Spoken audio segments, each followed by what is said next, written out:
A trio of bills that would restrict how and when the state can require vaccinations against childhood diseases went down in defeat Thursday on the floor of the Montana House. As MTN's Mike Dennison reports, the hot-button subject sparked some emotion-charged and even confrontational debate on the House floor. The three bills took different approaches toward the same basic goal: allowing more people in Montana to claim religious or medical exemptions from having their kids vaccinated against childhood diseases like measles, mumps, or chickenpox.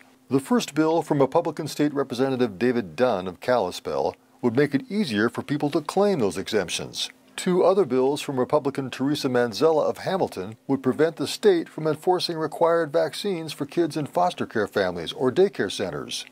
Dunn said it's simply an issue of freedom, and that vaccines cause many more problems than are reported. The medical-industrial complex has failed to protect our nation's children, and parents in popular culture bully people who disagree on the topic. Manzella said potential foster care families in Montana are being ruled out because they may object to the ingredients of some vaccines.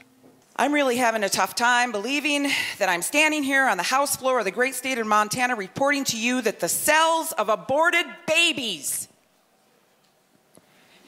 are in our vaccines. The cells of aborted babies. Republican Greg DeVries of Jefferson City likened these babies to lab rats, prompting a formal objection from House Democratic leader Casey Schreiner.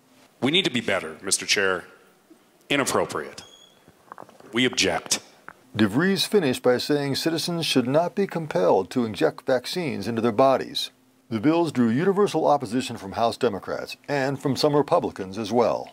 I remember losing friends, little people, because they didn't have a vaccine to protect them. They lived in iron lungs, and then they died. I do not want to live through an epidemic that our families went through. We've been able to eradicate most childhood diseases.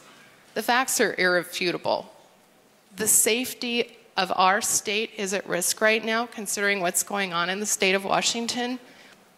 It's our responsibility to make sure that our children are safe. In the end, the bills failed by wide margins. 60-40 was the closest vote on the foster care bill, and 68-32 the biggest margin on the child care bill.